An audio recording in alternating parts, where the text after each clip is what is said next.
Hey, welcome to Caching in the Northwest. You know, this is the podcast from the birthplace of geocaching right here in the great Pacific Northwest. Now, it's Thursday at 9 p.m. Pacific. I'm Chris of the Northwest, and we're going to talk about geocachers and geocaches from here and all around the globe. So while you're wondering why anyone would make ranch-flavored ice cream, we'll be caching in the Northwest. I like ranch. I like ice cream. Don't want to try that. No, thank you. Tonight, we're not talking about that. Thankfully, we're talking about mega and giga events with Emily from Geocaching HQ. Welcome. We're so glad you're here. Thanks. I'm really excited to be here. Live audience, we know you're here too, and we're glad you're here. Jump in that chat like you're already doing. I see it scrolling by already. Looking forward to hearing all of your thoughts with us. But first, of course, it's time to bring in our mega marsupial. Some say he was born with tattoos. And others say his podcasts are like daylight saving. You feel like you just lost an hour. All we know is he's called Land Monkey. Wow, that was so kind of you. Thank you. I heard a good analogy the other day. They said, don't think of it as losing an hour of sleep. Think of it as losing an hour of winter. Ah, Oh, okay. think of it as losing an hour of your life you'll never get back. Yeah. There you go. Now, how does that make you feel? Governmental control over your life, right? Yeah. Yeah, that's right. Oh, that's awesome. Awesome. Good to be here. Emily, nice to meet you. Yes. Awesome. And hey, before we jump into everything else, we want to throw out our usual quick reminder that we appreciate the support of our patrons who help to keep this podcast coming each and every week. And I just want to point out that after getting harassed unendingly in the last podcast, I rushed right immediately before this podcast started to make sure I updated my backgrounds to be sponsor specific. So there you go. All right. Hey, we do appreciate Landsharks, one of our corporate Denali sponsors. Check them out online, landsharkz.ca. They have great products available online. And hey, if you're planning on heading to a mega or a giga, you're probably going to need some geocaching gear. So head on over to Landsharks, get your trackables and whatever else you feel you need. And I'm sure Emily will tell us all the things that you should probably bring with you. We'll get to that. But before we do, let's visit our other Denali level corporate sponsor. That's Gold Country Geotourism up in beautiful Gold Country, British Columbia, with the 2 geotours in that region. That's right. Two geotours in one. And if you want to find out more, well, download the app. Check out all the deets about places to sleep, places to eat, places to cache, places to buy stuff, places to rent, whatever it is you need to rent. All of that is in the app and online at exploregoldcountry.com. And you know what? There's even another level of support that we have on this podcast each and every week. It is amazing. And it is our patrons. And we love you, patrons. You guys are awesome. And we're going to read all your names at the end of the podcast because we just enjoy doing that. Mm-hmm. And if you want to have your name read at the end of the podcast and many, many other perks throughout the year, well, head on over and click that Patreon link on the cachingnw.com, a website. Thank you so much. Now, tonight, I think it's already been said, we're going to talk about megas and gigas. If you want to get in on the chat, and trust me, you do. I know you do. Use the hashtag mega. Type that into the chat window there, and we will talk about your questions on tonight's show. Of course, you can use our many other hashtags to talk about so many different topics that we may not get to at all, including Patas, that's for the after show, hashtag podcast baking, and let us know what you're cooking, and of course, hashtag podcast drinking, and tell us what you're sipping on tonight. All right. Well, we don't have any news per se, but we do have a YouTube comment. Oh, nice. What that means is it's not a comment from YouTube, like Google didn't leave us a comment. Thanks But a lot. they could have. Yeah, I know. It's not like we don't do a lot for you. But anyways, Yet. Yes, that's right. The kind of comments I usually get from Google aren't the kind that I probably want to Yeah. brag about. But We anyways, have blocked your audio. copyright infringement. Yeah. No, but it's my content. Anyways, anyhow, on the YouTube version of this podcast, and if you only ever listen to the audio version, hey, did you know that you can actually watch us and punish yourself visually? As I said, we're sorry in advance. Yeah. All right, We but all have faces for radio. we Mm. do. We do. Yes. That's why we brought Emily on. And voices Except for Emily. books. Right. I'm sorry. Brings The balance. hosts have faces for radio, never the guests. All right. Where was I going? I remember where I was going. One of the people who does watch this podcast on YouTube live on every Thursday is UDAC. And UDAC left a comment. I believe it would have been on our 500th episode. Mhm. And she says, how nice of Brian to be there in person. Like, I like how he took over the interview and asked the host questions. Yes, he did. That was an unexpected turn of events, and it was a lot of fun. It was one of the few times I didn't know what to say. Sure. Yeah, it was great to have him in person. It was. It was. That was such a fun episode. I just released the video or the audio. I mean, I worked to clean it up. There's still some echo in it, so I apologize. It's not the normal quality you expect from our wonderful studio. You know, you've come to expect the dulcet sounds from our studio mics. And when we get out in public, that doesn't always happen. So this next one, this is an email from Merlin 1392. You have to wonder, does he know that it's maybe net 1492 that Columbus sailed the ocean blue? Or I don't know what happened 100 years before Columbus, because they don't teach us that in school. Well, I guess you'll have to ask him next time you I'm see going to him. have to ask him. He gets out to a lot of mega events. Boy, does he. He says, in spite of the audio challenges, I really enjoyed your 500th episode. Thanks for pulling it together and putting it out. Near the end, Jay asked about taking a picture. Where is it? I want to see it. I went to the website, but didn't find anything. I also went to YouTube and see if there was a video with your usual audio, but didn't find any. Can you describe your setup, well, if anything, and what you would do differently for your next live show? We've So, been talking about that. What went Yes. well was the guest. Yes. Yes, exactly. Yeah, he went through, just short of actual torture to get on there, listen, and answer questions. So, Brian He's a was great- Brian, great thank you sport. so much for your patience. Yeah. I've been chatting with the crew here and coming up with a list of gear that we can do a mobile podcast rig. My whole idea is, we could do it in a theater, but my plan is, I want to be able to do a podcast from a beach, right? So have everything together that works together. We can set it up and podcast wherever we are without any outside input. So that's what I'm working towards. So we're going to get some of that gear and we'll do some more live events. cool. And hey, I want to address Merlin 1392's question about the photo. I had been holding on to the photo until I knew that the audio of the episode had been released, and so that's my excuse. And now that I've just found out from Chris that it's been released, because full disclosure, I don't actually subscribe to our podcast feed because Land monkey. I hear it every Thursday, I'm in it every Thursday. right? Yeah. I hear it a couple of times a week. Hey, should we do the beach where they blew up the whale?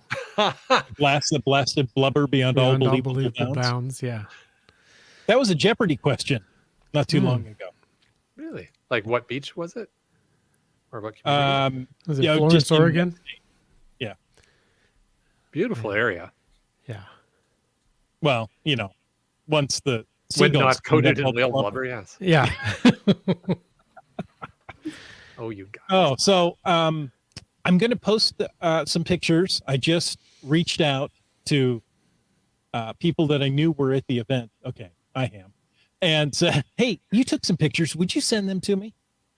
So I'll put those up on the website. I'll put them up on social medias so people can see. As Can I said, they just came in on my phone as we started the podcast. Oh, Yeah. nice. Can I ask if you're going to post the pictures? And this may not be a popular request, so I'm going to let you decide. You don't need to answer me Well, right now. I'll let you. immediately say no, and then we'll go on Okay. from there. What I'm thinking is maybe post like a couple of interesting pictures on the socials, but like post everything on the Patreon site for our patrons, so the patrons get Mhm. like the whole meal deal Hmm. as a thank you for their support, and then everybody else can at least get a little taster there and Exactly. and know that they have to suffer because they don't support us. Wow. Okay. As soon as you mentioned podcasting from a beach, I have a Kenny Chesney song going through my head. Just All finding right. our way seems like it all needs to fit in an ammo can. Well, It sounds like we've discussed that actually. anything can fit in an ammo can if you have a big enough ammo can. That's right. And I've seen one in Cache Advance that would hold all of our stuff And and us, and probably a vehicle to carry it all in. It's a big ammo can. Yeah. But I think you could probably like one of those. I think what is it, a 50 caliber? I can't remember the classifications on them, but you know the larger ones, not the huge tall ones like the Oh, 8 you- cache. like the ape cache, it's a 20 millimeter, I believe. Yeah, but yeah, I think we could make that work. Yeah. I could probably make something work, yeah. Cool. All right. So another YouTube comment from Gary Lee. He says, when I look at my filtered by log types as in DNF, I have a blue smiley by those that I had gone back and avenged. However, there were quite a few that I had avenged but weren't recorded as avenged. Maybe a flaw in the system. I wonder This Fly in was- the ointment. which app is that on. Well, that's what I wonder. Yeah, I'm Now, curious too. this was in reference to last week's show, DNF Pride with Rock Chalk. Mm-hmm. So, yeah, I thought that was interesting. I don't know if that's on the app, on the official geocaching website, I didn't think geocaching it was. app, or one of the others. But Well, let's see. Research department. Because we're live here, I can look. I avenged a DNF on the way home from work just this evening. you know And- what? You were in my head. And Well, I okay. was. I had you on earbuds I was talking to him on the talking to phone. me on the way. Yeah.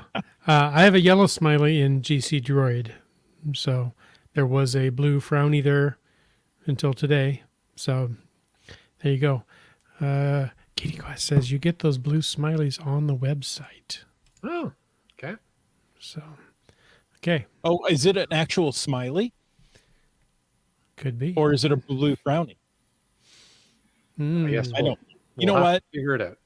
Yeah, that's a whole nother episode. I'll look it up in the after show because that was last week's episode. We're going to move on to this week's episode because we have a nice guest. But before we do, I just want to say one more little tidbit news announcement thing. A week from Saturday, that's the 25th of March, there is a cache machine happening in Yakima. So if you're anywhere near central, southern, eastern Washington here, there's an event Friday night before. Sorry, I do not have the GC code in front of me, but there's an event like there often is the night before a cache machine to meet up and probably have something to eat. I think they're usually near restaurants. And I want to say it's at Miners. oh, I think it is. I think you're right. Mine is- Not the younger people, yeah, the underground people. the digging underground people. Yeah. Yeah. They're Miners, not Miners. Get together, maybe form a carpool if you haven't already, meet up with some friends, plan your day, and then head out Saturday the 25th and do a whole gaggle Whole of caches. host. Yeah, a whole host, a gaggle, a pack of whatever. I don't know. Pick your term What of is choice. the plural? With the proper plural noun for a collection of caches? For a whole bunch of caches. Emily, what do you think? That's a great question. This That's, is- What do you call it at HQ when you Oh. refer to a plural of geocache? I don't. Sadly, we haven't been creative with that yet. Oh, So this is maybe a good thing to put to the masses on There you go. social media. I will bring it up because it's deserving.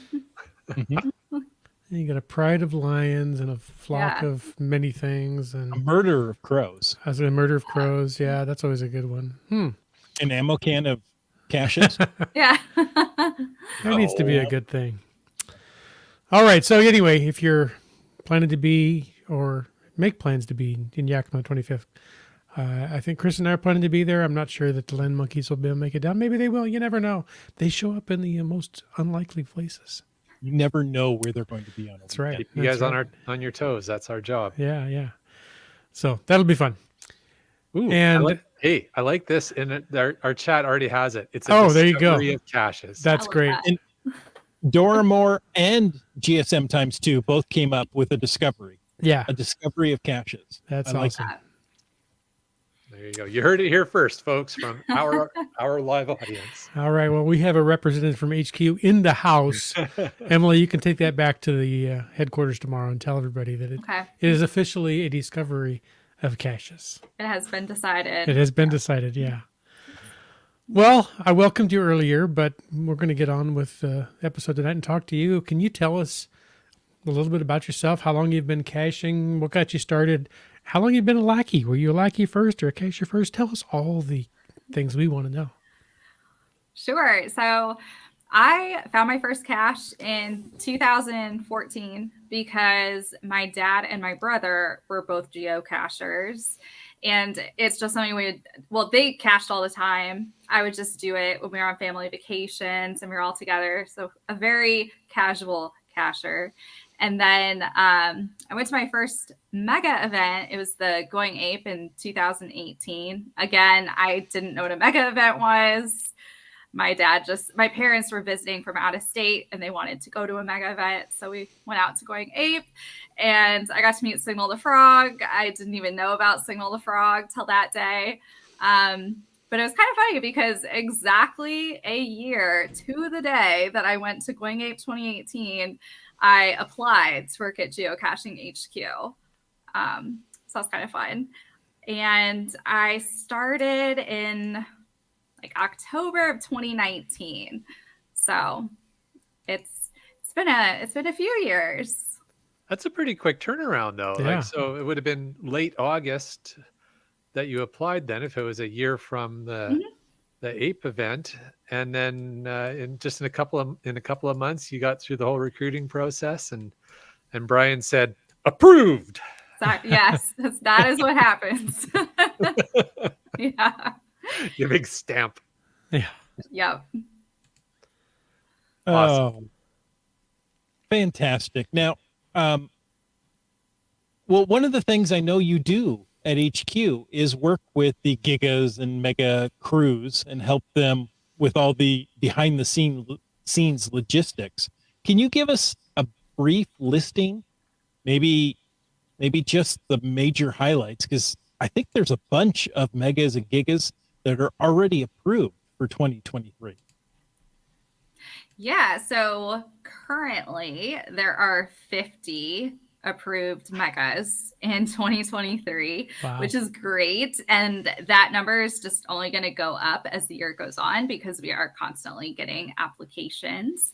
And actually only 15 of those are in the United States. The rest are outside the United States. So the vast majority.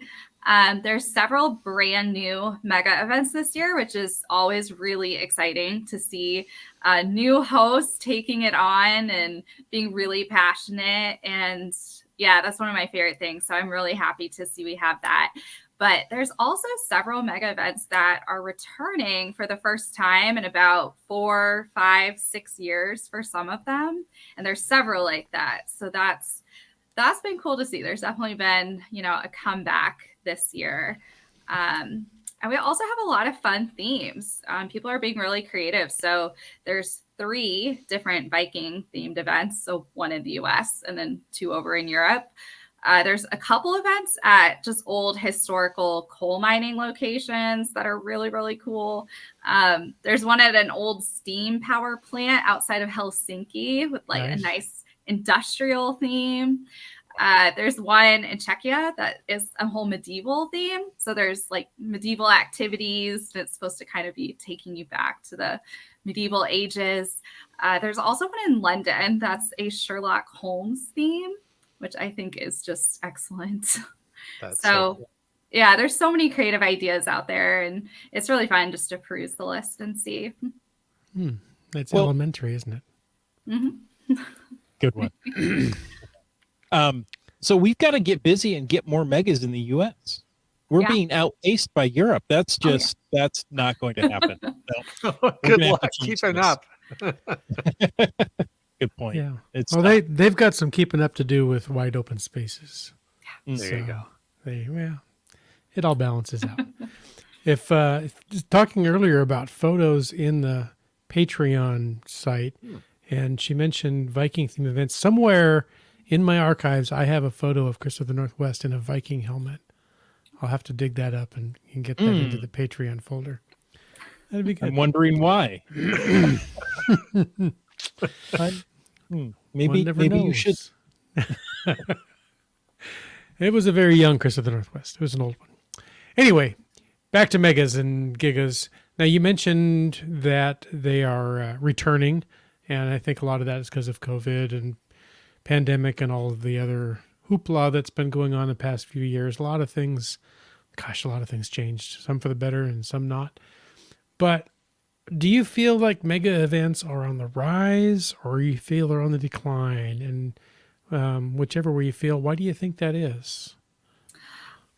They've definitely been increasing in popularity. So for the megas and the gigas, I mean, they're attended by hundreds or even thousands of geocachers. And it's such a good opportunity for the community to come together in one place, share stories, make friends, find new caches.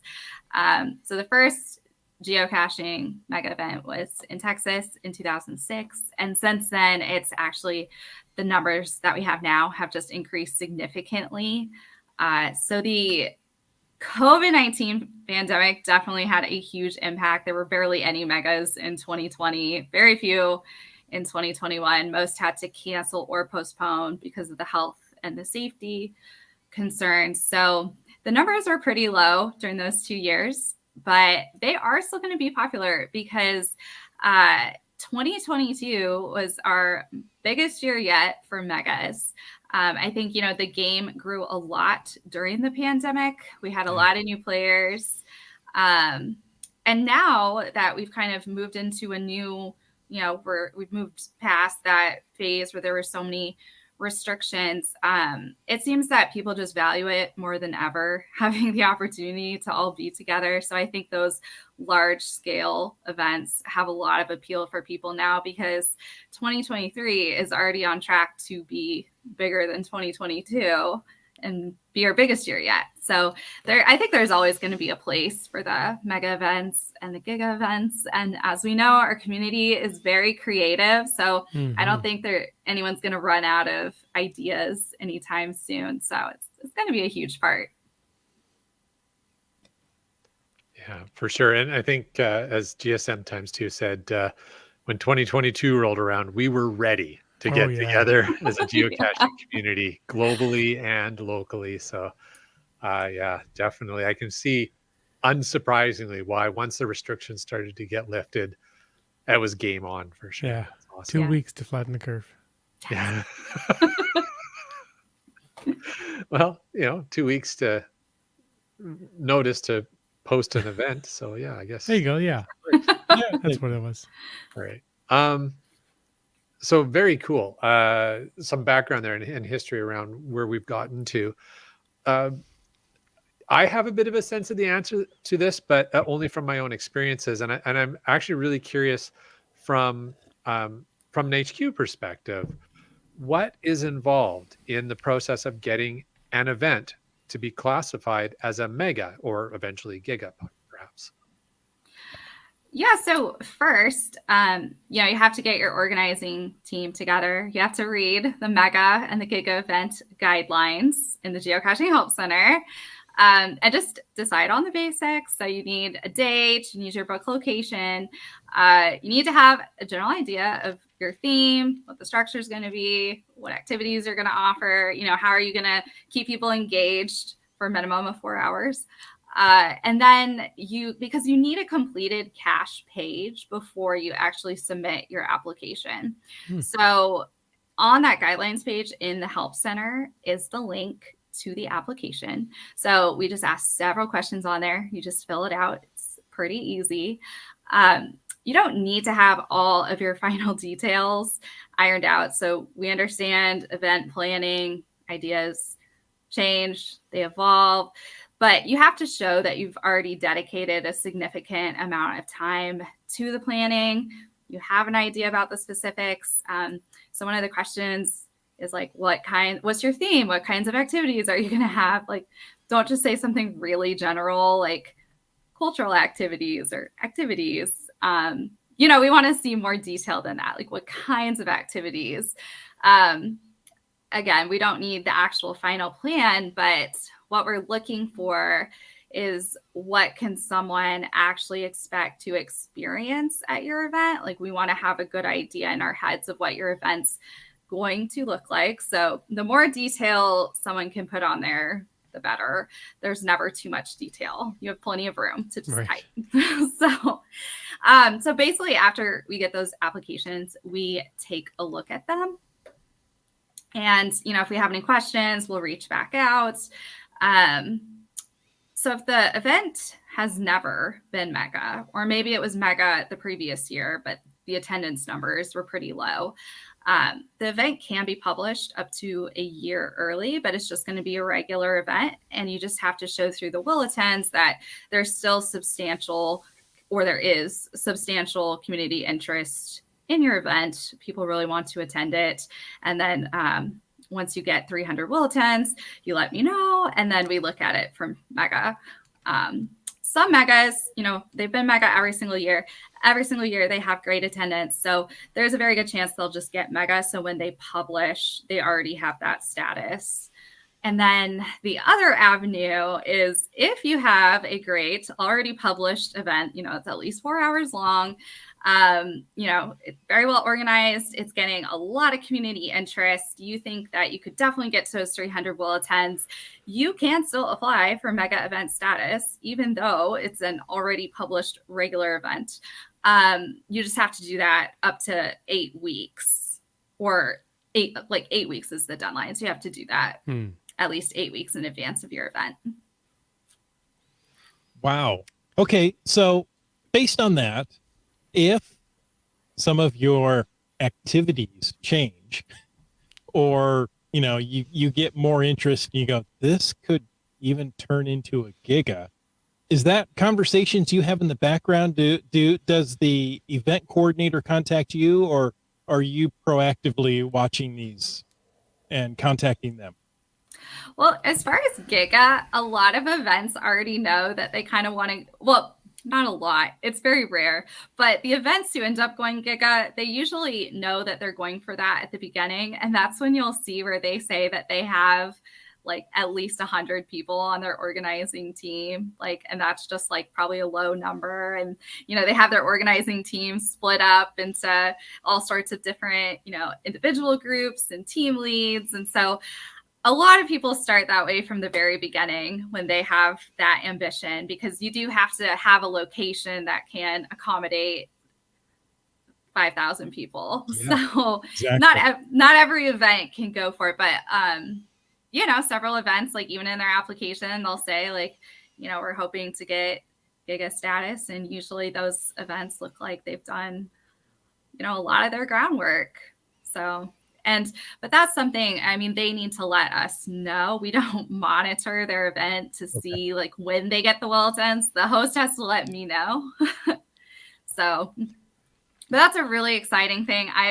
It's really exciting for me to change those icons from mega to Giga. Mm-hmm. And I usually coordinate with the host, if they want to make a big announcement around it. So I have to say you were very, very supportive when we worked with you for Geo Woodstock. And I thank you for your patience with our questions and all the work in the background, because I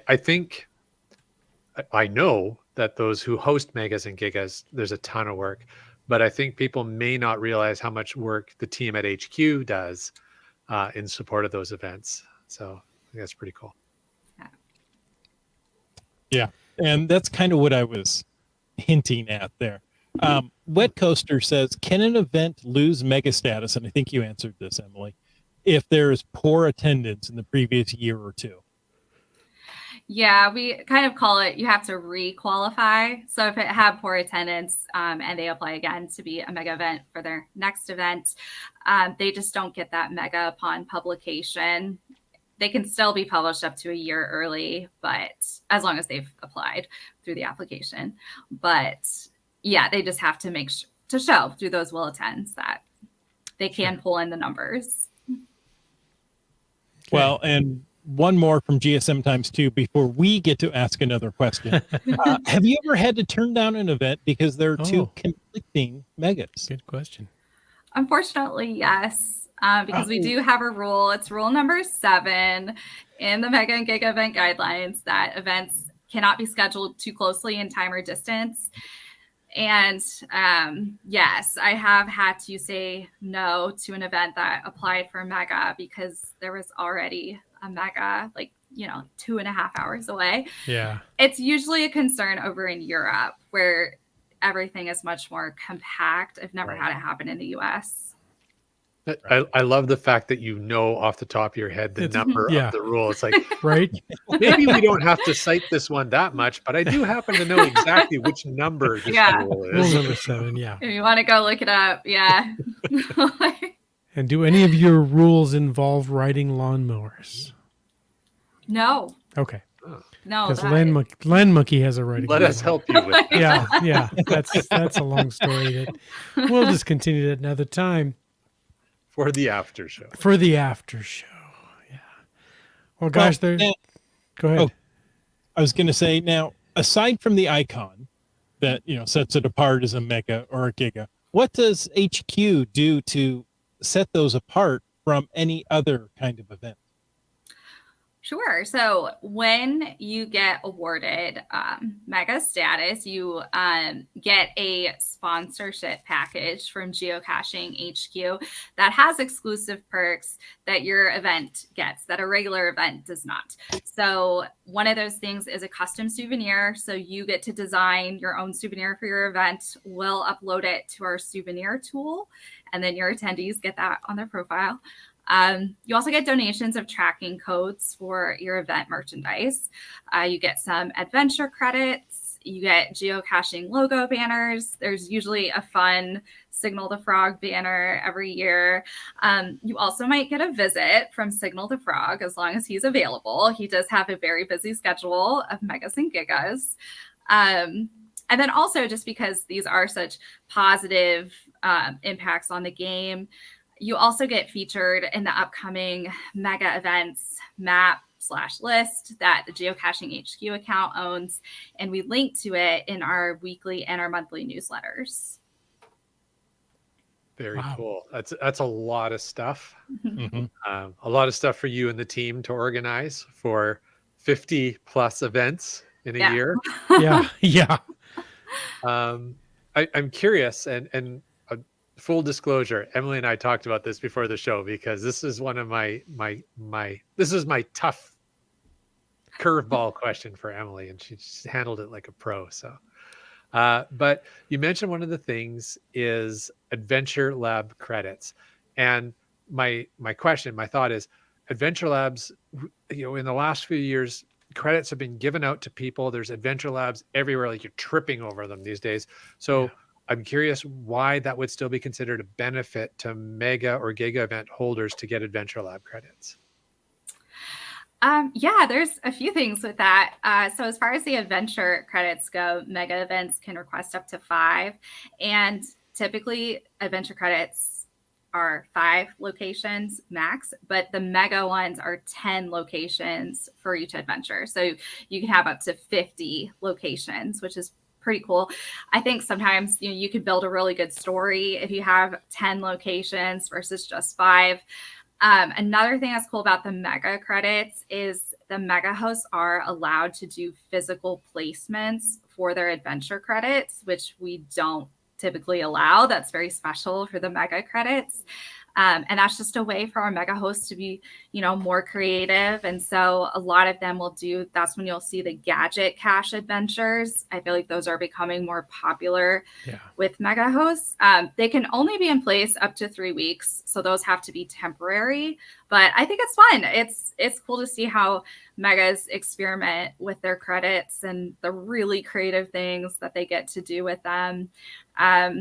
I was mentioning the Sherlock Holmes themed mega in London. They're using one of theirs to do a murder mystery that gets played out through the adventure. So you actually solve the murder on the correct, Sherlock Holmes street in London. And I think that's such a creative use, and that'll be so much fun for their attendees.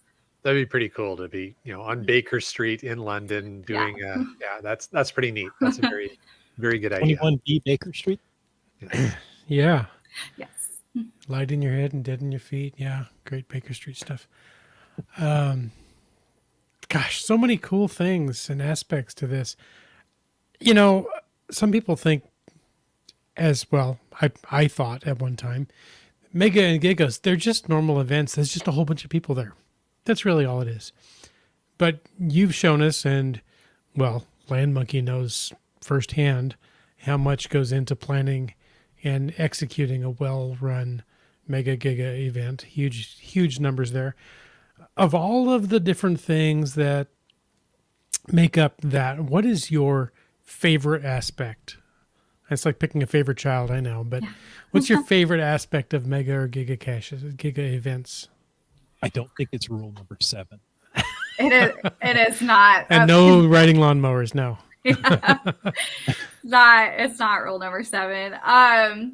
It is, for me, it is the opportunity to get to meet so many different people in one spot. I think when we go to regular events, we just a lot of times see the exact same people over and over again, which is special in its own way.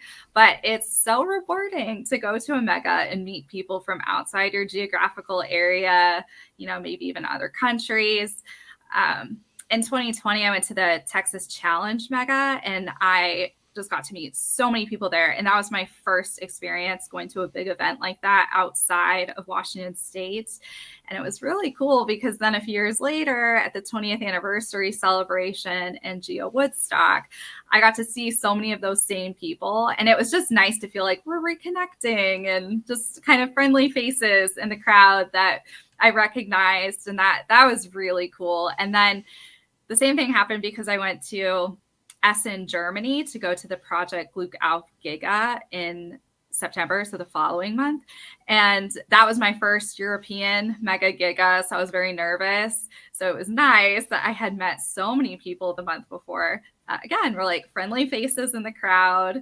And it just makes you feel like everything is so connected in geocaching, and the community is like one big global community. So that's like from my player perspective. And then from my lackey perspective, as in my role of supporting the Mega and Giga events, I think my favorite aspect is I get to see behind the scenes. I get to see the background. I see all of the, all the struggles and the hard work and the time and just everything that goes on. And then getting to see the event actually happen. It is watching someone's dream come true and actually come to be. And that's so cool. Yeah. It's, it's just not like, I think I could do this in a couple of weeks. All we need is a spot. And what is it? UDEC says it's just a regular event with more traffic and less parking. Yeah. To quote Top Gear, that's how also hard could true, it be? But yeah.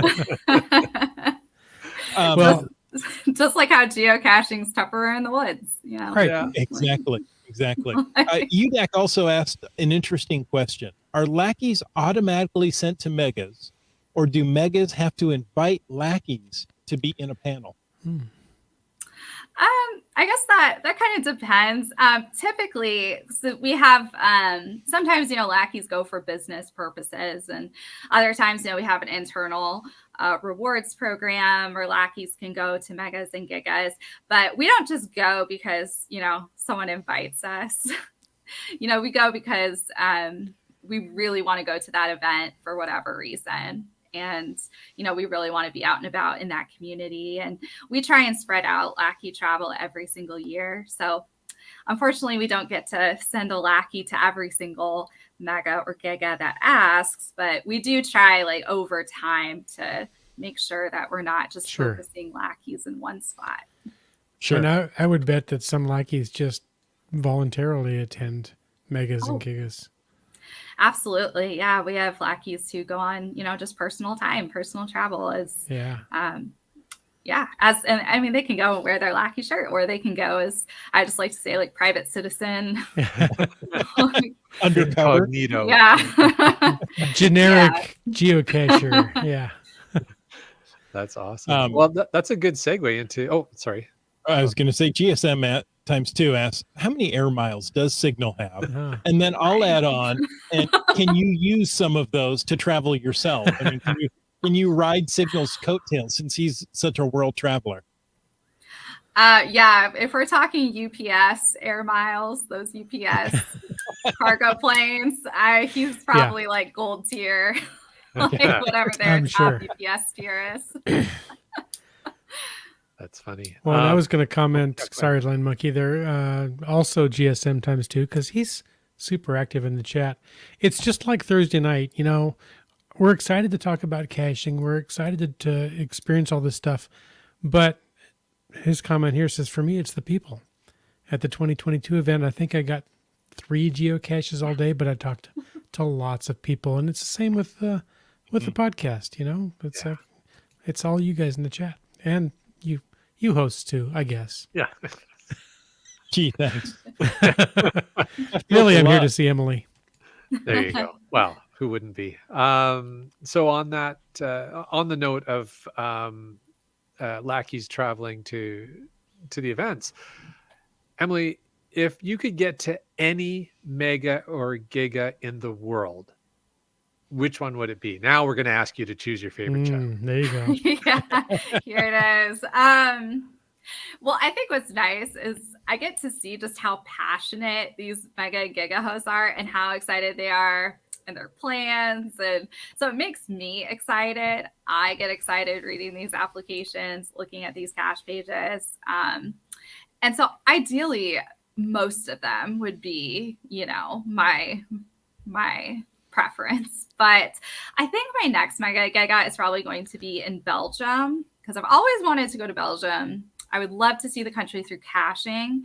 And they have a couple mega events this year that are kind of newer geocaching mega event hosts. And they're doing great things over there, and they're really excited, and they just really care about doing things for their community. So I'd love to go check it out. Nice. That's exciting. You have to go to Belgium on a Tuesday. That's how you know you're in Belgium. That's right. If you're old movie references there. So, gosh, mega and giga events have covered so many creative ideas, but maybe there's an idea out there that HQ would love to see happen, but nobody's thought of it yet. Nobody has put that together yet for a mega or giga. Are there ideas like that haven't taken place yet? I would say that I don't think there's anything that HQ has in mind specifically that nobody's done yet. At the end of the day, we are a community-driven game. So we want to see the great ideas the community has, and that could look different to each community. And I think we're all just very continually impressed with the ideas and the plans that we see on these applications and from mega giga hosts. It never feels like we see the same thing every year. There's always new stuff happening. And I think that the community does a far better job than we could ever do of coming up with like these great creative ideas. The community is pretty rock star. Yes, it is. Emily, I mean, Geocaching HQ offers such support to the mega and giga coordinators. Do they look in to see if the city or community where the event is happening is on board in providing support? Is that one of the things you look at? So we do ask in the application what sponsorships or what other sponsors the person has either already gotten or is planning to get. But it's not something we specifically check for unless there's something in the application that would make us concerned and want to verify that. But it's typically something we expect that the Mega Giga host has already worked out before we even get the application. And most of the apps I see, they do mention that they've already had those conversations. And it seems to me that it's usually something very exciting for the community or municipality or venue to have all these people, new people coming to visit and explore. So Megas pretty much always work very, very closely with their community. True. Yeah, I think that's definitely something I've seen, and I haven't been to a ton of megas, but ones I have been to, definitely I see a real interaction with the community. And I can say from my own experience that that continues long after the event. There's an economic impact to the community that continues, which is a huge thing if you plan it right and plan it in conjunction with the tourism groups in the city. And yeah, I think it's one of those win-win-win kind of scenarios, really. The geocachers win, the organizers win, and the community wins. Like it's just a great thing. I have a question for you, and I'm going to ask you this question, but before I let you answer, I'm going to throw my own answer in, and we'll see if it influences your answer. No leading the witness. Not a court of law. Nobody sworn in. Objection. Oh, wait, never mind. Sustained. This is what they call kangaroo court, Chris, or monkey court. All right. So if somebody had an idea for an event that they felt could become a mega, after getting them some counseling, I would like to know what the first steps you would advise them to take are. Now, my answer to this would be, don't plan it during a global pandemic. But yeah, what'd you do that for, Land Monkey? just wasn't.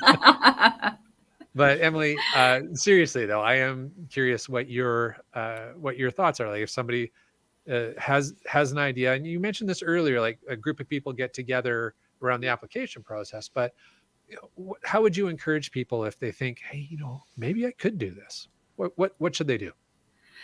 Well, I would say, first of all, not to be discouraged, because there isn't one right way to host a mega. So there isn't a one size format that a mega always has to look like this or have these activities or anything like that. When you look at our list of 50 megas that we have so far this year, there's a huge range of themes, activities, locations. Some megas are very high energy, lots of activities, just flurry of activities, just nonstop action. And others are very low-key, just very low-key, and trend more to maybe just like workshops and chats and just casual time together, doing the new caches or the new adventures, and more very low energy. And both those styles are really great in their own way, and they all appeal to somebody.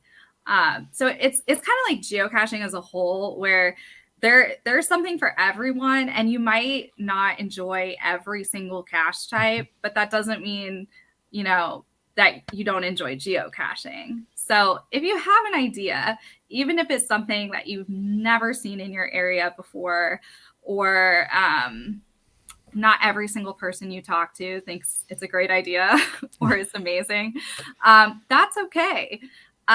Just go ahead and pursue it and talk to people, see if, others are interested in contributing and, putting something together, and submit an application, because we would love to see it. That's fantastic advice. Yeah. I want to follow that up with a comment Chris Landsharks Yes. made in the group chat there. He said, I would advise talking to some people that have done it already. Don't jump into something you don't understand. And that was one of the things with hosting Geo Woodstock that was so amazing. Is there is, I don't know if people are aware of this, but there's a group of previous hosts of Geo Woodstock that some people lovingly refer to as the elders of Geo Woodstock. Yeah. But they are the committee that reviews applications for the next Geo Woodstock. Absolutely. So that's a process you go through, kind of almost like a bid process. But they are also there through the whole length of from your application through to event day and cleanup, to help coach and provide advice and everything. So from a Geo Woodstock perspective, I saw that happen, and I think Chris definitely has some really good advice. What do you have any thoughts on that, Emily? Yeah, I think that's excellent advice. And I have heard even very recently of brand new mega hosts who were reaching out to other experienced mega hosts or people who had done it before to get advice. And I was so happy to hear that. I was so proud because, that shows me that they are really committed to doing something really great for the community. And, they're serious about doing the best they can. And a lot of mega hosts, this is their dream to put on an event like this. It's quite literally, their dream. And so just having people in the community who are willing to give advice, like willing to take their time to do that is huge. It shows how great our community is. And yeah, I would recommend that to anyone. Well, and that goes throughout geocaching, including mega event planners, including, the podcast here. It's a community. It's about the people. And that is so awesome that, reach out. If you're involved in planning one already, if you're thinking about planning one, reach out to people who've been there. Everybody is super happy to help because more megas and more gigas, just more fun, right? Yeah. And honestly, I think it's important to not get discouraged. It's a daunting task. Yeah. It's especially daunting if you're doing something maybe that no one's ever done before, but it's worth it. And yeah, it's just so fun after an event's over, and especially if it was a first time one, and reading the logs and just knowing that the hosts are going to read that and are going to feel so fulfilled. Now you've casually thrown out the number 50 a couple of times tonight, that there are 50 megas, gigas coming up in 2023, 2024. Odds are that number is just going to grow. They do take a little more planning. Well, okay, a lot more planning than a typical event. But we're only a quarter of the way into 2023. It's probably going to wind up being even more than 50 by the time all is said and done. If I said, oh gosh, I love these, I want to go attend as many as possible, I want to know what megas and gigas are coming up, how can I look that up? Is there a special search tool just to find megas and gigas? Yeah, so you can always filter for the megas and gigas. Fair enough. But then I also keep a list under the Geocaching HQ accounts of all upcoming megas and gigas. And that's a great way to just see all of them and map them. And there's actually there's more than 50 on there right now because we already have some confirmed for 2024. So, okay. so there's even more than 50 on there right now. But yeah, if you can go through, Geocaching HQ account to see that list, or when you get the newsletter, it's always linked at the bottom. And then, of course, we give them their own icons, so it's also easy to distinguish them on the map. That's great. If there were 50 in a calendar year, that's more than 4 per month. So that's a lot. Yeah, I think I was mentioning to y'all earlier that there's some weekends in the summer where we have 4 or 5 megas on one day on a global, scale. So yeah, that's even more travel than Land Monkey can pull off. Right? Yeah. Yeah. That's a lot of travel. It's going to require some working with the international dateline to get to teleportation, things like that. Yeah. Now that's the solution right there. Yeah. That's so much easier than this international dateline. What was I thinking? Emily, an hour has already slipped by. I don't know how that happened. But thank you for being with us. Now, if our listeners wanted to reach out and connect with you, because, maybe they're wanting to host their own Giga event. I mean, they're going right to the top, right? They're going to go for Right. Giga. Yeah. What's the best way to reach you? Well, if you want to do a mega or giga, submit an application because I'll be the one who looks at it. Mhm. I'll be the one in touch with you. but yeah, so I mean, if you want to do that, also, if you have questions too about hosting a mega giga, just in general, you can use our help center form. Generic help center form. Our community engagement team will probably get it, and then they can send it to me so I can respond to any questions. And then on geocaching, I'm adventuring. You can find me on geocaching.com, the geocaching app. So yeah, I'm around and I'm ready for questions. So Fantastic. Thank you so much for joining us. Please stay around for the after show, and we'll throw out some questions, and maybe we'll pick on Land Monkey some more. But listeners, thank you for tuning in. We hoped you enjoyed this episode of Caching in the Northwest. Absolutely. And I want to take a moment to thank Land Sharks and Gold Country Geotourism, our two corporate Denali level sponsors. Land Sharks with a Z.ca is the outdoor adventure and geocaching store. Check them out online. And remember, they are shipping those online orders daily.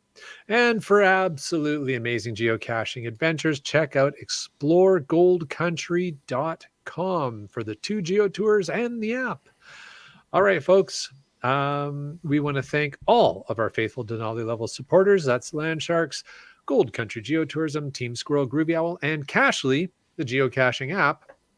Mental note, got to contact Nick, get him on the show. Yeah. All right. Folks, if you want to know more about supporting this podcast, well, each and every one of you can do it, and many of you already do. Thank you to all of our patrons.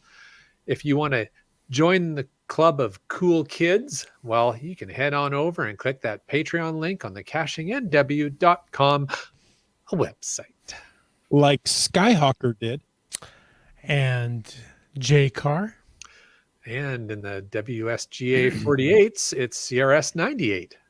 And Ari, 54321. MC3 Cats. Al Robrick. B Pendragon.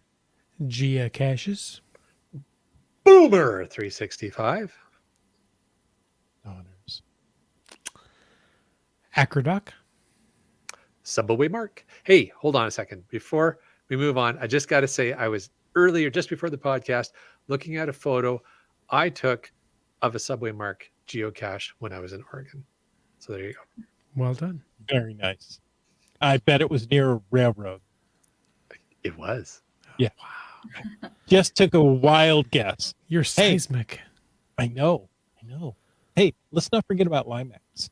Or Antaeus. Or GeoNav Pro. Congrats. M-Nerf. Kev MacD. Great caches. Team Noltex. Great person. Terrible lunch. Gas station tuna. Trexer.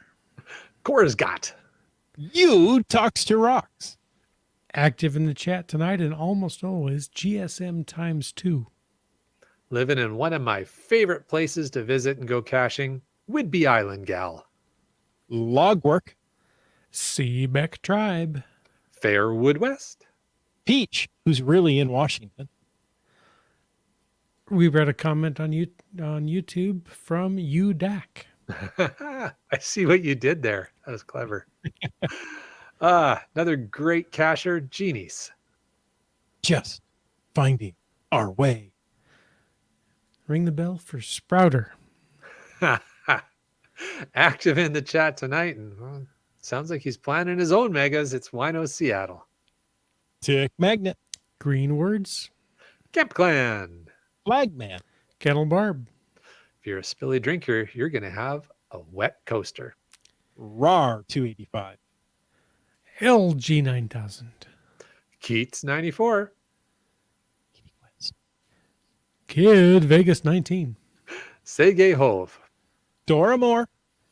And wrapping it up with our new patron, Just Carlo. Excellent. Thank you to all the patrons, and thank you, Emily, for joining us tonight. We're so glad you did.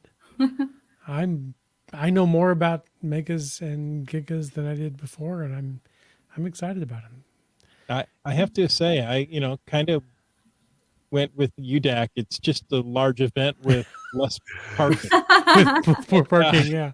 And more porta potties or something. But Something no, like there's that, a yeah. lot more that goes into it. So thank you for sharing that with us. Yeah, for sure. And Yeah. and from myself, great to maybe. And again, I apologize if we did meet in person at Geo Woodstock and I just don't remember. So I'll apologize in advance for that. But nice to be able to see you, and thank you for all your support for our Geo Woodstock event. Yeah, that was fun to have something so close to home too. And especially one I knew I was going to go to. That was nice. That was pretty cool. Nice. And folks, I want to thank you for taking the time to listen to this episode of Caching in the Northwest. We know you have a lot of choices in podcast, and we certainly appreciate you here. Your support helps keep quality shows coming. If you like the show, click the Patreon link on the cachingnw.com website. If you didn't like the show, I don't know how that could be tonight, but let us know what you want us to talk about. In either case, please subscribe on Apple Podcasts, Google Podcasts, Stitcher, iHeartRadio, Spotify, so many more. Subscribe and give us a review. Now, if you were in a restaurant, you would tip. If you were in a live audience, you would clap. But since you're on a podcast, leave us a free, fast, fabulous, fantastic 5-star review. And you can call into 253-693-TFTC and leave us a comment, ask us a question, or meet us at a mega event any time of the day or night.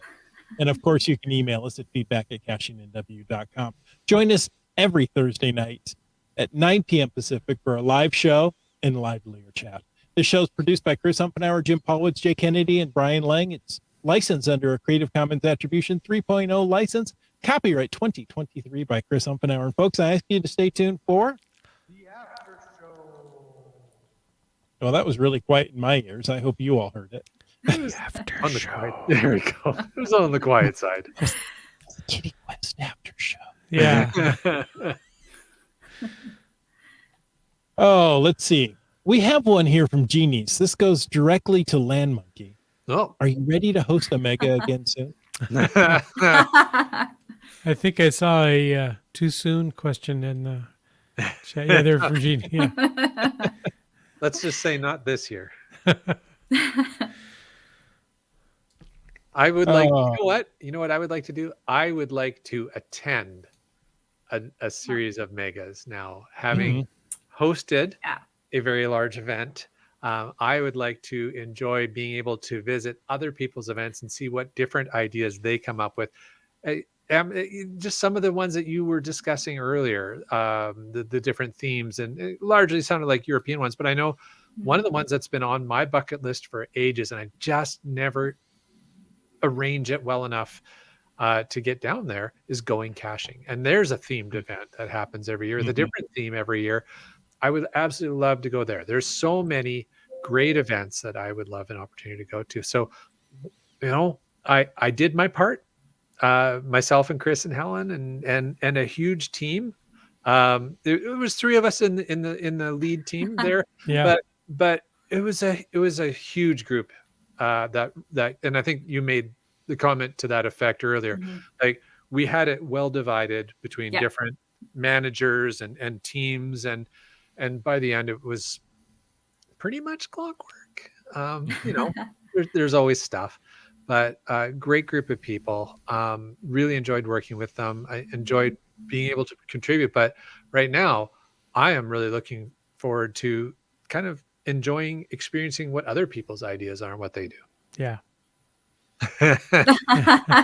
Redcaster says the best part were the Nanaimo bars. The Nanaimo bars were pretty darn good. Although if you ask Mrs. Land Monkey, the best part were the butter tarts, and also the taste testing of the butter tarts, and then making sure that, well, we think these are the right butter tarts, but now what we need to do is freeze them overnight, thaw them out the next day, and test them again to make sure that they hold up. And so there was a lot of quality control that went into Thorough testing. I like that. Yeah. Mr. Landshark says that, just so you know, we're still wrapping up. We are, and Adventure Maze. Yeah. Yeah. I bet. Yeah. You know, there are so many aspects that nobody that hasn't hosted it knows anything about. that goes Mhm. into Mega Giga stuff. And of all the different aspects of geocaching that I am excited about, I must confess I am not excited about hosting or coordinating a Mega or Giga event. It just seems like a whole lot of work. But if I ever decided to do one, I know that I would need to find teammates that caching handles start with LAN, because that seems to be a thread and a common trait amongst successful coordinators. It made things easier. Yeah, that's funny. Funny. Now, going off topic a little bit, just Carlo, and thank you for becoming a new patron, by the way. Yes. No podcast baking for me tonight, but roasting marshmallows over a campfire. First family camping trip of the season. Hashtag podcast camping. Ooh. Awesome. Hey, how is that not baking? You're taking the marshmallows, Right? you're applying heat, There's Right, heat you are and food. chemically changing them. That's baking. Right. Yeah. I would say that's podcast baking. And also, how awesome are you, Carlo, not only for becoming a patron, thank you, but for watching the podcast live while you're camping. That's so cool. So very cool. Thank you. Let's see. Now, Wino Seattle has a behind the scenes question, which if he had come to the 500th event, all of saying. this would have been answered. Okay. So he wants to know, is it the monkey that monitors the peanut gallery comments? And by the way, we don't call them the peanut gallery. Just want to let you know. Yeah. Because he suddenly looks at another screen with a slight smirk when the fun stuff is typed. Well, so I have a 2-monitor setup, and the We all do. monitor, all three of us do, yeah. The monitor with actually the live video feed, and a delay of the comments is the one that I'm also facing, that also has the camera right there. And my key light. So this is kind of like where I look most of the time, and I try and make sure I can see, when Emily's looking bored, or or looking like, oh my gosh, how do I get out of here? Checking the time box. Right, yeah. Okay. She Yeah. I talked to Jessie, and she said I only had to be here. Just don't trust Rock Chalk. Yeah. For anything, but yeah, That's right. But to answer the other question, on my second monitor, I have 2 things up. One is the show notes, because I am infamous for losing my place during the podcast. Because Landon, you would like to say right now, Right? If you ever hear that, that's because I'm off in La La Land. Usually when I'm doing that, I'm actually thinking about a question that didn't get into the show notes, and I'm like, how would I ask this? How could I segue into this thing I want to ask? And then Chris is like, hey, monkey. says you're supposed to talk now. So yeah. But then further over, I do have a live feed of the chat, and I will occasionally glance at that, and some things I do find amusing, and they'll catch my attention because I have a very short attention span, and shiny things attract my eyes. Squirrel. But yeah, right. But as stated in the chat, Brian Lang is our chat lackey. Oops, I wasn't supposed to reveal that information. Our chat lackey, who will remain unnamed, he actually monitors the chat live, and he will grab things and put little stars beside them. And he's got there's a special folder in our main view here where those come up. But sometimes it's fun just to watch what you guys are doing. And so every once in a while, I look over there and just see, what are you guys doing? Is he the one giving us that cut signal right now? The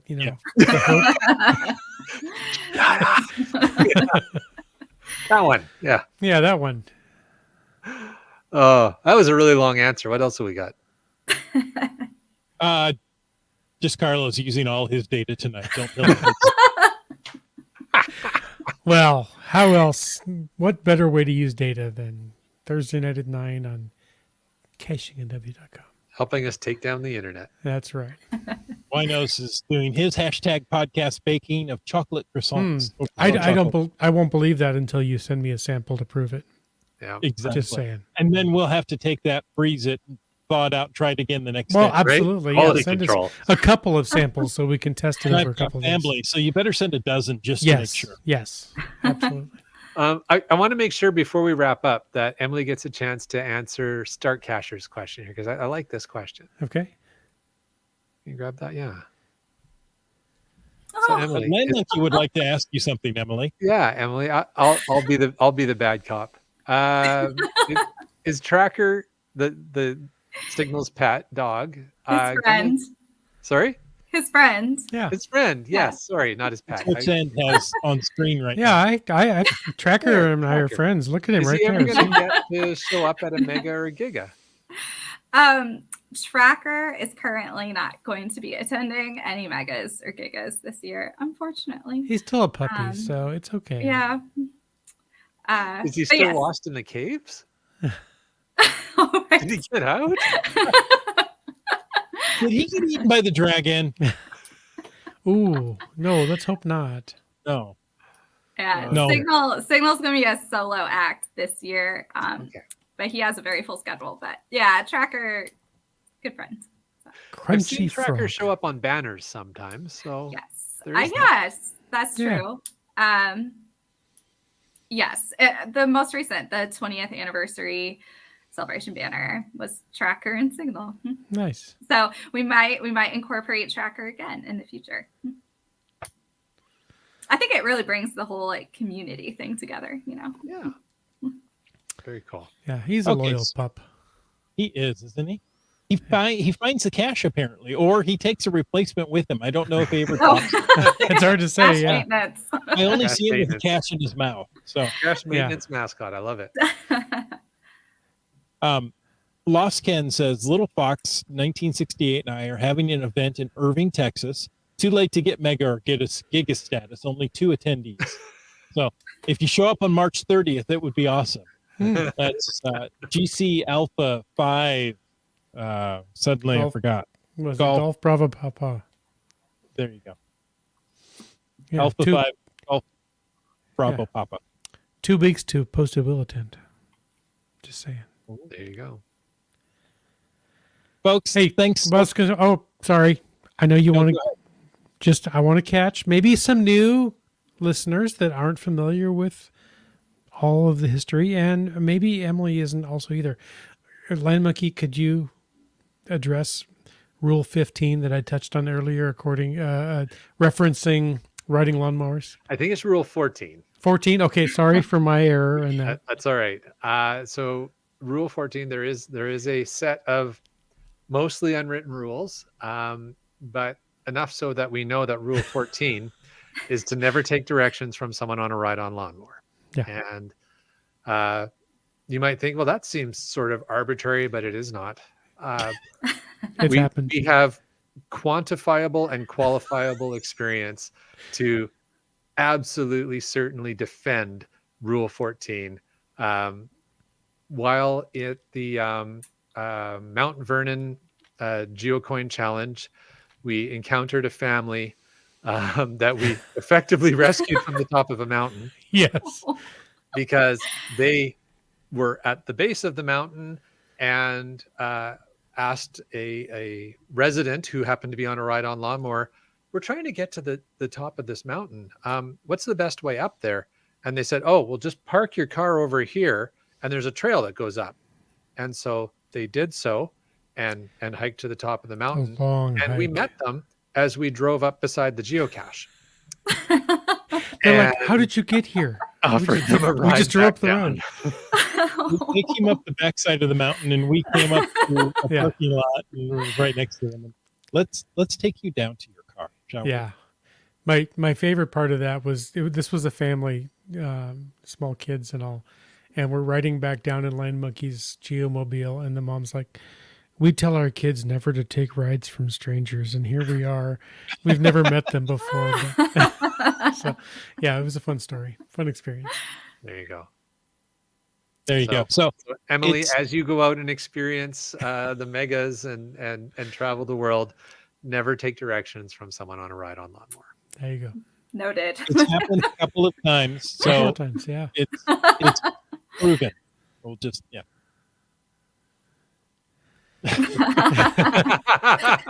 I think our log got upvoted there. Hashtag great story. Hashtag helpful. Yeah. Uh, I was going to say, Dora Moore said geocachers are not strangers. They're just strange. Strange. So,